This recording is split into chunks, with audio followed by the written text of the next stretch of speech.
Este jueves el escritor cubano Leonardo Padura recibirá el grado de doctor honoris causa por la Universidad Nacional Autónoma de México. La ceremonia es parte de un esfuerzo de la UNAM para honrar a una decena de intelectuales nacionales y extranjeros por sus aportaciones culturales a la humanidad. Leonardo Padura nació en La Habana en 1955, se formó como periodista y desde entonces ha transitado entre la realidad y la ficción a lo largo de numerosas novelas, libros de cuentos, ensayos y guiones cinematográficos. Para gran parte del público internacional, Padura se consagró en 2009 con El hombre que amaba a los perros, una extraordinaria obra sobre Trotsky, su asesino y el trasfondo del estalinismo. A la fecha, uno de los escritores cubanos vivos más galardonados, Padura es mejor conocido como el padre de Mario Conde, el protagonista de una serie de novelas policíacas cuya vida ha delineado la evolución de Cuba en las últimas décadas hasta llegar en 2017 con La transparencia del tiempo. Aunque Padura viaja a menudo, sigue viviendo en el barrio de La Habana, donde nació, y la suya es una literatura inseparable de la realidad cubana, con sus colores y contradicciones. Por todo esto y más, me da un enorme gusto darle la bienvenida a Leonardo Padura. Leonardo, ¿cómo estás? Muy buenas noches, gracias por venir. No, gracias a ustedes por la invitación. Estoy un poquito cansado porque hoy aquí mismo en este canal abrí los ojos prácticamente. Sí, a no, las 7 de la mañana. La verdad es heroico comenzar con Loretti y acabar con nosotros. Entonces, no, te agradecemos mucho. En lo particular, la verdad, soy fan de tus novelas, de tus Muchas libros. gracias. Te felicito. Y déjame comenzar con el tema del hombre que amaba a los perros, que, digamos, tuvo un éxito indudable aquí en México. Y desde luego, pues Leonardo, hoy se cumple 100 años de la Revolución Bolchevique, nada menos, ¿no? Mira, hoy ha sido un día tan loco de tantas entrevistas y tantos movimientos, Sí. que casi se me había pasado la fecha, porque además es la fecha del nacimiento de Trotsky. Trotsky también nació sí, el 7 de noviembre. El 7 de noviembre. 25 de octubre para ellos. 25 de octubre para ellos. Exacto.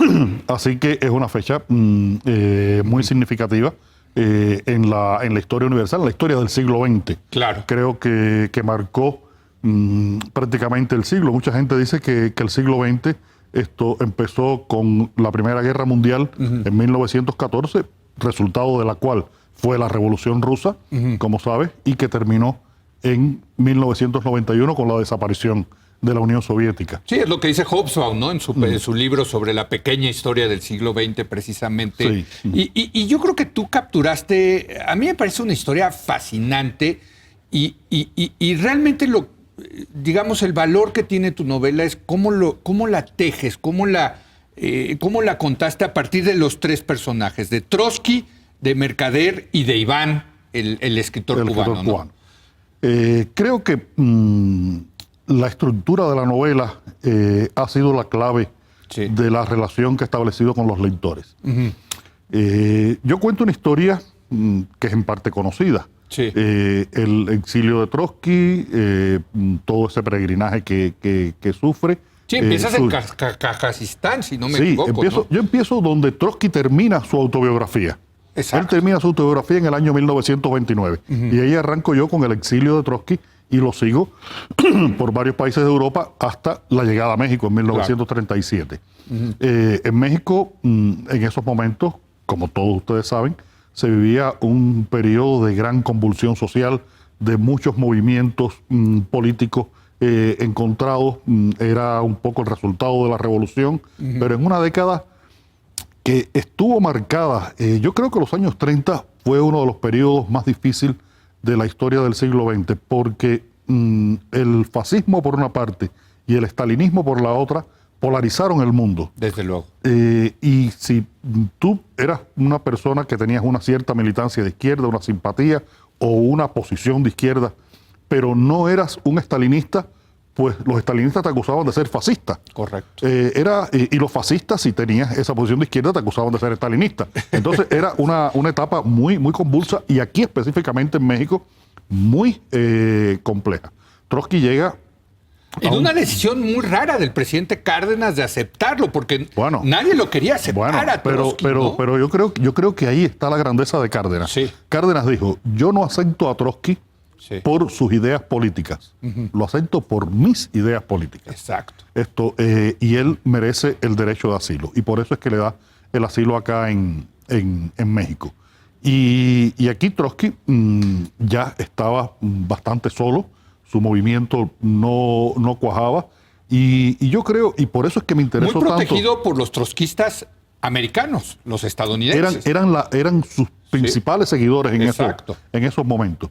Y yo creo que el asesinato es lo que le da otra vez una dimensión heroica a Trotsky, y los movimientos trotskistas surgen a partir de ahí. Pero lo que hablábamos de la estructura, yo creo que la estructura de estas tres historias, una historia que es la de Trotsky, bastante conocida, una historia que es la de su asesino, Sí. menos conocida y muy turbia, muy llena de lagunas, de mentiras. Todavía yo no sé quién es Ramón Mercader realmente. Y la historia de un escritor cubano, un hombre de mi generación, con experiencias en algunos casos similares a las mías. ¿Cómo cruzar estas historias cuando el punto climático de la novela es conocido por el lector antes de empezar a leerla? Claro. El asesinato de Trotsky en agosto de 1940 en Coyoacán. Sí. Bueno, pues la estructura es la que me permite lograr esa empatía con el lector. A mí me parece, bueno, yo sí, sí lograste esa empatía conmigo, la verdad, lo confieso. A mí me parece una gran novela, porque sí reflejas muy bien, yo creo que la personalidad de tus tres personajes. Y regreso a Trotsky. Trotsky me parece que es un hombre amargado en México, que tiene esta relación rara con Diego Rivera, con Frida Kahlo. Desde luego Natalia Sedova, su esposa, juega un papel importantísimo en esto, ¿no? Trotsky era un hombre, era un revolucionario profesional. Sí. No solamente era un hombre, un filósofo, un historiador del arte, un crítico de arte, él era sobre todo un político. Pero de una inteligencia No, brutal, un hombre de una inteligencia superior, sin duda ninguna. Pero por su pasión política, él sacrificó incluso a su familia. Todo. La única que lo aguantó fue Natalia. Natalia, y bueno, afortunadamente, en el proceso del atentado, primero de Siqueiros y después lo de Mercader, el entonces niño Esteban Volkov sobrevivió. Sí. Y todavía está vivo. Está ahí viviendo en la casa de Coyoacán y espero poder conocerlo en esta ocasión. No conozco, vale la pena, por cierto, decirle a la gente que conozcan la casa de Trotsky. Es una cosa... Yo, por haber leído tu libro, yo no conocía. Me fui a conocer la casa de Trotsky. Bueno, yo la primera vez que vine a México... Esa fortaleza absolutamente absurda. Sí. Vivía en un cuartito ahí, casi una prisión, te diría, bueno, Leonardo. Él decía, lo escribió que cuando iba a abrirse y cerrarse la puerta de hierro que colocaron después... Sí. Del intento de atentado de Siqueiros, le sonaba como la cárcel donde había estado en Siberia. Exacto. Él se tuvo que autoencarcelar para poder seguir con vida, pero él sabía que estaba condenado. Sí. Trotsky sabía que estaba condenado y la presencia de Ramón Mercader a mí a veces me hace pensar en que Trotsky tuvo la sospecha de que ese era el hombre y que ya estaba cansado. Sí. De que no quería seguir. ¿Sospechaba de Mercader, tú crees? Mira, la actitud de varios elementos, en la actitud de Mercader, gestos, acciones, maneras de presentarse, lo hacían muy sospechoso. Sí. Y un hombre como Trotsky, que sabía que estaba condenado por Stalin, tuvo que haber sospechado cómo llegó a estar en una habitación, él solo con Ramón Mercader. El 20 de agosto en México andaba con un gabán de invierno en el que llevaba un piolet, un cuchillo y una pistola. Y lo dejaron entrar. Lo dejaron entrar su guardia, ¿no? Porque hay que decir que estaba... Ahora, a mí me parece fascinante el tema, el personaje de Mercader, desde luego, pero la mamá, Leonardo. Sí, la mamá es una cosa... Es este retrato del siglo XX, de la convicción política llevada al extremo de sacrificar a tus hijos, Leonardo. Ella era una fanática absoluta. Ella era una persona yo creo que con algún desequilibrio mental. Sí. Ella decía algo que la caracterizaba perfectamente. Ella decía, yo no sirvo para construir el comunismo, pero soy capaz de destruir cualquier cosa. Era así, era una destructora. Sí, sí, sí. Entonces, eso fue lo que la impulsó a hacer todas estas cosas que hizo, e incluso empujar al hijo y llevarlo hasta la casa de Trotsky. Después, incluso intentó ver si era posible rescatarlo de Lecumberri cuando estaba en la cárcel. Se fue de la Unión Soviética, fue a vivir a Francia, y era un personaje tremendo. Y yo traté de hablar, mientras escribía la novela, con algunos parientes de Mercader. Ok. Solamente logré hablar con uno que vive en España, es un productor musical que se llama Guy Mercader, y Guy me dijo: mira, Leonardo, en estos momentos tú sabes más de Mercader que yo, porque la parte de mi familia a la cual yo pertenezco, nos criamos oyendo decir que esos Mercader no eran familia de nosotros. Sí.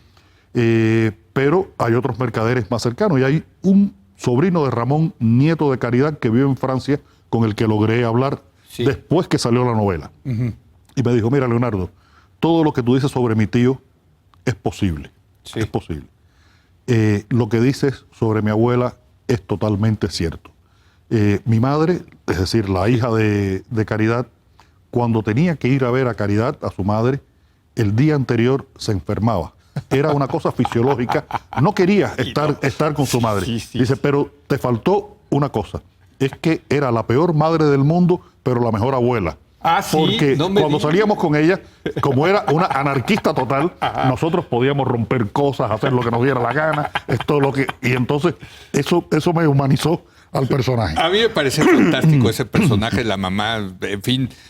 Pero acaba, para terminar con Mercader, una de las partes me parece más interesantes de la novela es Mercader ya en Moscú, ¿no? Sí. Amargado, con su esposa mexicana que conoció aquí en la cárcel, en fin. Es un hombre que le hizo, digamos, un gran servicio a la revolución, pero que acaba ahí siendo uno más, ¿no? O sea, que acaba utilizando las medallas para poder hacer las colas y poder conseguir productos en Moscú, ¿no? Sí, los años de él en la Unión Soviética son años de mucho desengaño. Sí. Hay una famosa conversación que parece ser cierta, de un republicano español que lo conocía y se encontró con él en Moscú y un día le dijo: ay, Ramón, como nos han engañado. Y dice que Ramón le dijo: a unos más que a otros. Es decir, él se sentía engañado, sentía que había sido manipulado. Pero no sé hasta qué punto él tuvo absoluta conciencia de eso. En la novela yo trato de ver el drama del personaje y de humanizarlo, porque necesitaba ver por alguna parte el lado humano de esta máquina de matar, que fue Ramón Mercader, preparado de una manera, además, absolutamente genial por Kotov, por la KGB. La KGB. Sí, no, claro. pero es que... Bueno, no era la KGB entonces. Era la NKVD. Pero ese personaje, Kotov o Naum Eitigon, es un personaje increíble, porque imaginar en el año 1937 en París que Ramón podía llegar a estar al lado de Trotsky a través de una persona que tenía una relación muy remota con él, que era Silvia Gelov. Que la enamorara en París, que se trasladara. Una mujer feísima. Una mujer, pobrecita. Sí, era fea. Y Mercader se la ligó, como decimos en México, es que para Mercader, poder entrar a la casa de Trotsky. Mercader era un hombre que medía 1,80 m, eso a principios del siglo XX. Era un hombre de una cierta estatura. Hablaba perfectamente 4 idiomas. Era un hombre, al parecer, evidentemente tenía que serlo, con una cierta capacidad magnética. Y bueno, barrió con esta mujer, pero también logró acercarse a muchas otras gentes. Y aquí en la cárcel en México, hizo cosas tales como que hubo un decreto, no sé si presidencial, en fin, que el preso que alfabetizara a otros 10 presos le quitaban 1 año de condena. Bueno, pues Mercader alfabetizó 200 y cuando dijo, bueno, y mis 20 años, le dijeron, no, a ti no te toca. Oye, bueno, y para terminar con el hombre que amaba a los perros, sí hay que decir que digamos, la conexión de Trotsky con Mercader y con Iván es porque los tres les gustan los perros, ¿no? Son amantes de los perros, ¿no? Tú me hablabas ahorita de la tristeza de Trotsky, yo hablaba de la falta de humanidad de Mercader, y bueno, Iván es una persona casi normal.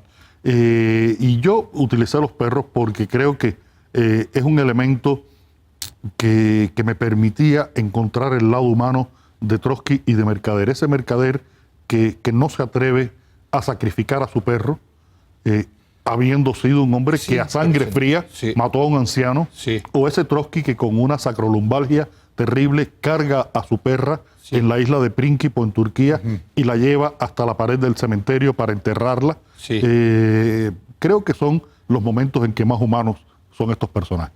Bueno, pero yo te iba a preguntar de Iván, porque es la dimensión cubana de la novela. Y creo que es importante para ti esa parte, ¿no, Leonardo? Muy importante, muy importante. Yo creo que esta novela es una novela en la que todo parte y todo regresa a Cuba. ¿Qué es ficción? O sea, el Iván sí es un... Sí, Iván es yo digo que Iván es el personaje más histórico de los tres, a pesar de que es un personaje de ficción. Y es histórico en la medida en que expresa la experiencia de una generación en Cuba. Es mi generación, tiene unos años más que yo, necesitaba que fuera mayor que yo para el momento de la relación en Cuba con Mercader, perdón.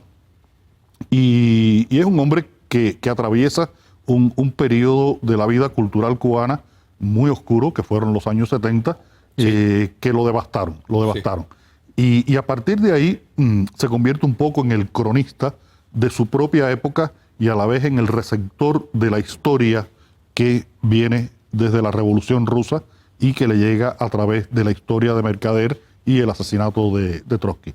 Por eso creo que este personaje es esencial, es el que es totalmente humano en esta historia, su relación con su mujer, con los perros, con la literatura, y da el punto de vista desde el cual está narrada toda la novela. Ahora, me parece que es un punto de vista crítico de la Revolución Cubana. Es un punto de vista crítico del fenómeno de la utopía, de cómo se pervirtió la utopía. Exacto. La gran utopía socialista del siglo XX se pervierte muy pronto. Stalin es el principal causante de esa perversión de una utopía que ya había comenzado a resquebrajarse desde ante el propio Trotsky, con la represión de los marinos en Kronstadt, donde los fusila a mansalva. No, a ver, Trotsky podía salvar a su perrito y enterrarlo, pero también era tremendo, ¿eh? Mira, yo digo que la diferencia entre Trotsky y Stalin, porque varias veces me han preguntado, bueno, ¿y si hubiera sido Trotsky el que hubiera ganado la batalla política y se hubiera hecho con el poder? Digo, bueno, mira, la diferencia yo creo que entre Trotsky y Stalin es que Stalin necesitó matar a 20 millones de personas. Trotsky le hubiera bastado con matar a 1 millón, pero eran las que sabía que tenía que matar. Porque Stalin era un hombre absolutamente desquiciado, era una persona con serios problemas psicológicos, y bueno, lo llevó al poder y lo convirtió en un terror de Estado, y eso pervirtió esta utopía que ha acompañado al hombre desde los inicios de la civilización. Acuérdate que los griegos hablaban de Arcadia, hablaban de la Atlántida, de ese mundo mejor posible. En el Renacimiento se escriben varios libros de esas utopías, de ese mundo posible en el que todas las personas pudieran ser ¿sabes iguales. qué? A las nuevas generaciones, a mí me cuesta mucho trabajo, a mí todavía me tocó, digamos, la cola del siglo XX, pero me cuesta trabajo comunicarle a los jóvenes que en el siglo XX hubo tanta gente dispuesta a sacrificarse ellos y a matar por el ideal de la utopía. O sea, es que ya parece, pero fue, ¿no?, la característica. No, sin duda. Y yo creo que en el fondo la novela también es utópica, en el sentido en que, por lo menos es lo que yo pienso, necesitamos refundar una utopía. El mundo en el que estamos viviendo, con terrorismo, hambre en África, desigualdades en todas partes, no es el mundo que se merece la raza humana. Hay que hacer algo. Yo no soy ni político, ni filósofo, ni sociólogo, no sé cuáles son los mecanismos, pero yo creo que hay que hacer algo, que estamos viviendo en un momento en el que ahorita estaba en una de las entrevistas y veía unas imágenes de Trump defendiendo la posesión de armas por los norteamericanos como algo normal. Decía, bueno, ¿cómo es posible que hayamos llegado a este punto en que la gente se mata impunemente una a la otra? En que, peor todavía, en nombre de Dios, puede una persona matar a cientos de seres humanos porque piensa que va a ir al cielo por matar infieles. En estos momentos, en el siglo XXI, realmente creo que es necesario refundar una utopía. Déjame irme ahora, si te parece, Leonardo, a Mario Conde. ¿Qué personaje? Has creado un detective, pues un detective me parece que lo interesante es que es muy sofisticado Mario Conde como personaje, ¿no? Mira, Mario Conde es un antipolicía. Sí. Es un antipolicía. Sí, siempre tiene problemas con los... No, mira, es inteligente, es sensible, es culto, es una persona que duda de todo y tiene una ética inflexible. Eso es muy importante en este personaje, un personaje que habla de la indecencia de otros, tiene que ser un personaje decente. Es un antipolicía y es un hombre que quiere ser escritor. Es su gran frustración. Es su gran frustración. Tengo una sorpresa para ustedes en la novela que sale en enero. Mario Conde les va a dar una sorpresa. ¡Qué bueno! Ya sabes más o menos por dónde viene. Sí, más o menos, pero... Y sí, es como tú dices, es sofisticado, pero a la vez es un desastre en su vida personal, en su vida cotidiana. Un problema de alcoholismo tremendo. Toma, fuma, las relaciones con las mujeres no le han ido muy bien. Se ha estabilizado últimamente con Tamara, su gran amor de la juventud. Y sobre todo me permite expresar muchas de las ideas sobre la sociedad, sobre el mundo, sobre la vida, sobre la historia que tengo yo. Ese es un nivel de sofisticación importante. A mí me parece que lo que interesante es que retratas, me parece que a través de Mario Conde, retratas muy bien todo lo bello y todo lo contradictorio y todo lo malo que tiene tu país, que tiene Cuba, ¿no? Es que Mario Conde mira la realidad. Yo siempre, en mi trabajo como periodista y como novelista, yo he tratado de mirar la realidad cubana lo más desprejuiciadamente posible. Y desde una óptica que esté al nivel del hombre de la calle. Yo no soy político, no pertenezco a ningún partido, no soy religioso, no pertenezco a ninguna iglesia, en fin, que soy un ciudadano. Y esa visión del ciudadano y sobre todo del hombre común y corriente. Yo vivo en un barrio muy normal de La Habana. Es el barrio donde yo nací, vivo en la misma casa que construyó mi padre cuando yo fui a nacer. En fin, estoy muy conectado con la realidad de un barrio de La Habana, con una vida es parte de Mario Conde también, ¿no? Es parte de Mario Conde también. Mario Conde vive en su barrio con sus cuates, que son, digamos, son entrañables, ¿no? O sea, es esa parte muy cubana, hay que decirlo, Leonardo. Y entonces en esa visión se ven las luces y las sombras. Es inevitable. Como cualquier país tiene luces y sombras. Hay algunas personas que les molesta que yo muestre las sombras. Hay otros que dicen que no muestro suficientemente las luces, en fin, esto siempre hay de todo. Es la crítica. Sí, pero la crítica que llega a veces al punto político más que al literario, ¿no? Ahora, dime una cosa, ¿cómo reciben los cubanos tus libros? Porque yo te puedo decir cómo recibimos los mexicanos tus libros. Los lectores cubanos los reciben muy bien. En Cuba, las ediciones que hacemos, en Cuba no se importan libros. Sería imposible, por ejemplo, una novela como El hombre que amaba a los perros, que en España vale 22 euros, venderla en Cuba. 22 euros es el salario de un mes de un cubano. Claro. Entonces, se hacen ediciones cubanas que son pequeñas, 3, 4 mil ejemplares, a veces se reedita, Sí. a veces no, algunas circulan, otras circulan menos bien, otras no circulan, en fin, siempre hay alguna historia alrededor de los libros míos, pero se agotan y los lectores cubanos, sobre todo con la serie de Mario Conde, han logrado una identificación que a mí me parece maravillosa. Y es que para mucha gente Mario Conde ha dejado de ser un personaje para convertirse en una persona. Sí. Y entonces los lectores en Cuba me preguntan por la vida de Mario ¿sí? Conde como si fuera mi hermano gemelo que se quedó en la casa. Dice, oye, Y me imagino, conociendo a los Mario Conde cubanos, se casó con Tamara, por fin se casó. Oye, y el perro de Mario Conde. Pero y eres eso- profeta en tu tierra, digamos, en ese sentido, o sientes que tienes más presencia en el extranjero, Leonardo.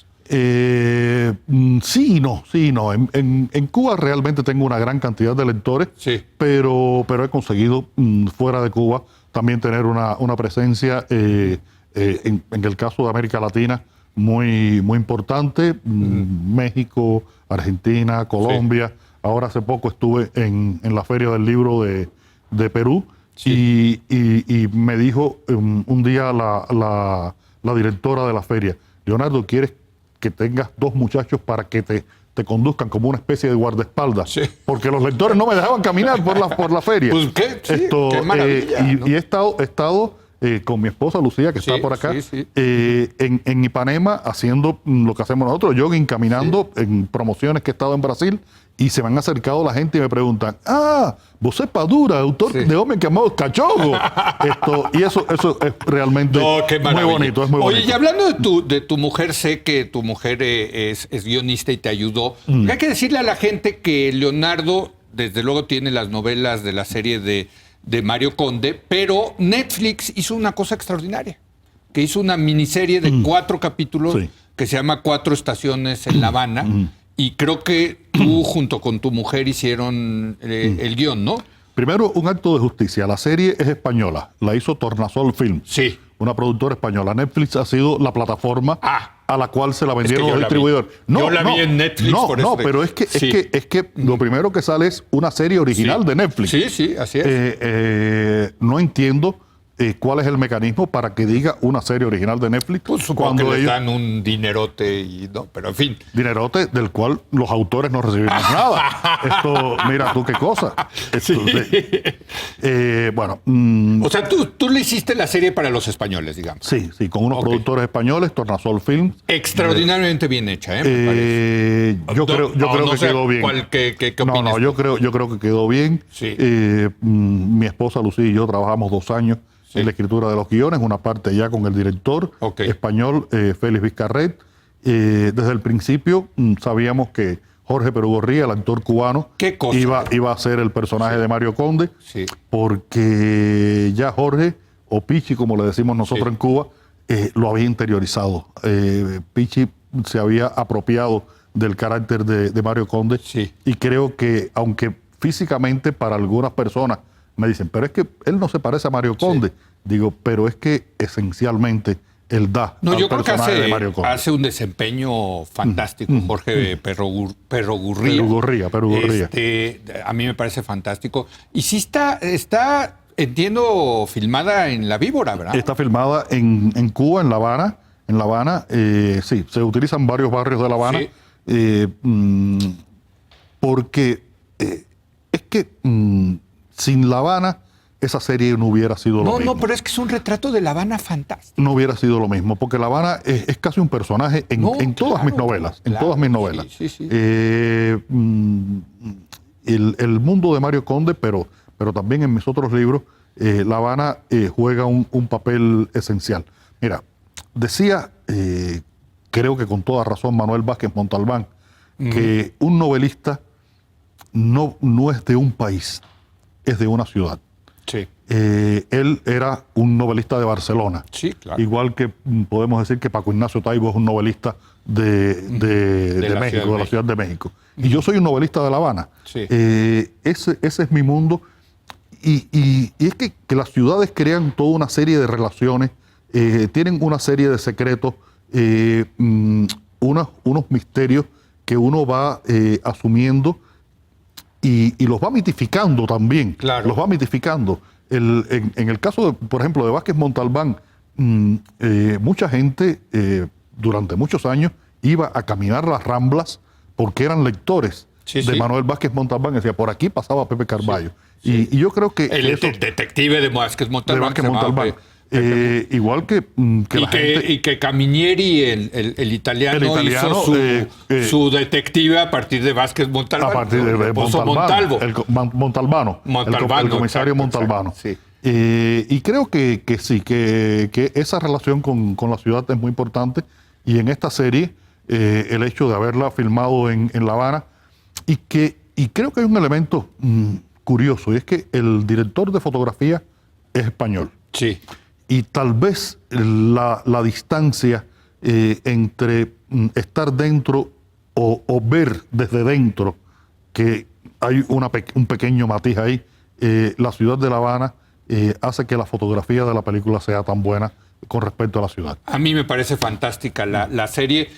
Déjame terminar, se nos acaba el tiempo, Leonardo. ¿Sigue entonces en enero? ¿Viene la nueva? La nueva novela de... Sí, y probablemente... de la serie de Mario Conde, ¿no? Sí, probablemente esté en febrero por acá haciendo un poco de promoción de la novela, porque no vengo ahora a la feria de Guadalajara, porque bueno, la novela va a salir en enero y tenemos que preservar los espacios de prensa por lo que tú me decías ahorita de la promoción. Sí. Y es una novela que ocurre en el año 2014 con Mario Conde.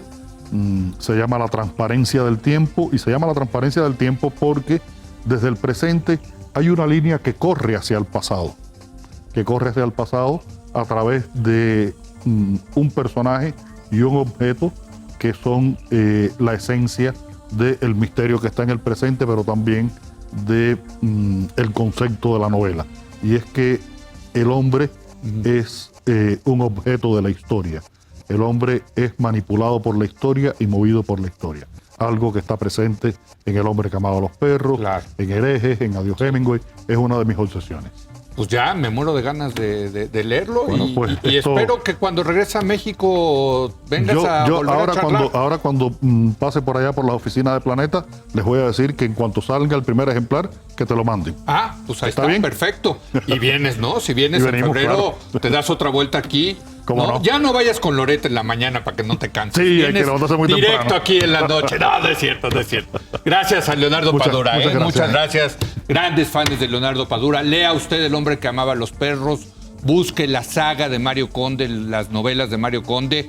Y desde luego vea en Netflix, gran serie esta de las 4 estaciones en La Habana.